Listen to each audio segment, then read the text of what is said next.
udah habis aturan main yang baru di chart 1 menit. Pernah nggak kamu merasa kalau trading di time frame 1 menit itu kok rasanya makin lama makin sulit? Well, itu bukan cuma perasaan kamu aja. Kenyataannya struktur pasar itu sendiri memang udah berubah. Di time frame kecil, lawanmu itu bukan lagi trader lain. Lawanmu adalah mesin. Oke, kita masuk ke bagian pertama, dunia baru, di mana mesin mengambil alih. Dan ini bukan soal teori konspirasi ya, ini murni evolusi pasar yang didorong sama teknologi. Arena permainannya udah nggak sama lagi. Nah, pemain utamanya adalah High Frequency Trading atau HFT. Ini bukan soal mereka punya analisa yang lebih jago. Sama sekali bukan. Ini murni soal keunggulan kecepatan, sebuah konsep yang namanya latency advantage yang mustahil, sekali lagi mustahil kita saingi. Mereka itu bisa bereaksi ribuan kali lebih cepat dari kedipan mata kita. Dan ini yang paling penting. Algoritma HFT dan institusi itu nggak ngelihat chart candlestick kayak kita. Mereka membaca langsung ke source code-nya pasar, limit order book atau LOB. Disinilah semua niat beli dan jual terekam secara real time. Mereka melihat intensi pasar yang sebenarnya jauh sebelum itu jadi candle di chart kamu. Model-model AI canggih sekarang ini memang dirancang khusus untuk membaca data mentah dari LOB. Mereka nggak nebak-nebak pola, mereka menghitung probabilitas. Mereka melihat ketidakseimbangan order, aliran order yang masuk, dan dari situ mereka bisa memprediksi pergerakan harga jangka pendek dengan akurasi yang luar biasa. Nah, semua perang ini terjadi di level yang kita sebut mikrostruktur pasar. Anggap aja ini medan pertempurannya para HFT dan AI.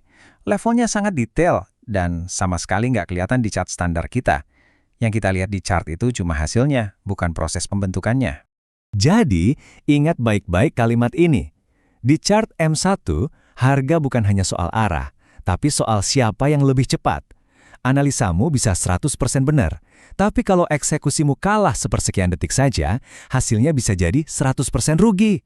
Oke, sekarang kita bedah konflik utamanya, yaitu antara cara kita sebagai trader retail melihat pasar dengan cara pasar itu sebenarnya bekerja di time frame rendah. Ini benar-benar dua dunia yang berbeda. Coba lihat ini. Di sebelah kiri, ini dunia yang kita kenal kan? Ada liquidity pool, order block, bias makro. Ini valid, tapi di time frame tinggi. Nah, di sebelah kanan, inilah realitas brutal di chart M1. Perang order book imbalance, spread yang naik turun, dan yang paling parah, dominasi noise.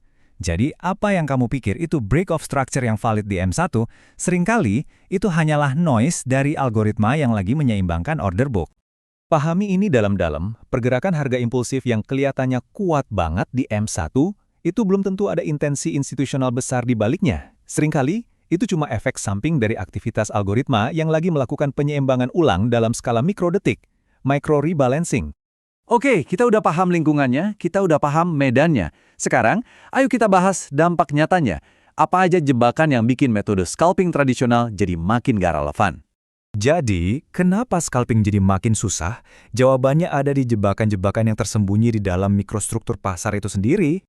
Nah, ini dia musuh-musuh tak terlihatmu. Ada slippage, si maling kecil yang terus-menerus menggerogoti profitmu. Ada spread yang tiba-tiba melebar pas kamu mau klik tombol eksekusi. Ada micro stop hunting, di mana algoritma sengaja menyapu level-level stop loss yang jelas. Dan bahkan ada konsep liquidity spoofing, di mana order raksasa muncul dan hilang dalam sekejap cuma buat memancing keputusan yang salah dari kita. Ini semua bagian dari permainannya. Jadi intinya cuma satu, semakin kecil time frame yang kamu pakai, semakin besar peran eksekusi dibandingkan analisa. Analisamu bisa setajam silet, tapi itu semua percuma kalau kamu nggak bisa menang adu cepat lawan mesin. Oke, cukup bahas masalahnya. Sekarang kita fokus ke solusi. Kita nggak mungkin bisa melawan mesin dalam adu cepat. Jadi, kita harus bermain lebih cerdas. Ini adalah kerangka strategi baru yang adaptif untuk lingkungan pasar saat ini. Ini dia 5 aturan main yang baru. 1. Selalu mulai dari time frame tinggi untuk menentukan bias. 4 jam, 1 jam, itu areamu. 2. Gunakan time frame kecil, M1 atau M5, hanya untuk eksekusi. Dan itu pun setelah ada konfirmasi yang jelas. 3. Jangan trading saat pasar sepi. Itu area bermainnya algoritma, bukan kita. 4. Kurangi frekuensi trading. Berbulu setup kualitas tinggi, bukan trading setiap menit. Dan yang kelima, yang paling penting, fokus pada kualitas, bukan kecepatan. Kamu nggak akan pernah bisa lebih cepat dari mesin. Jadi, jadilah lebih pintar dari mereka. Jadi, kesimpulannya time frame kecil itu nggak salah. Dia bukan musuh, dia cuma alat. Kuncinya adalah kamu harus tahu kapan waktunya bermain dan kapan waktunya untuk minggir dulu. Pastikan kamu subscribe ke Zona Profit AI, karena di pembahasan kita selanjutnya, kita akan bongkar topik yang lebih dalam lagi. Kenapa harga tidak lagi simple? Sampai jumpa!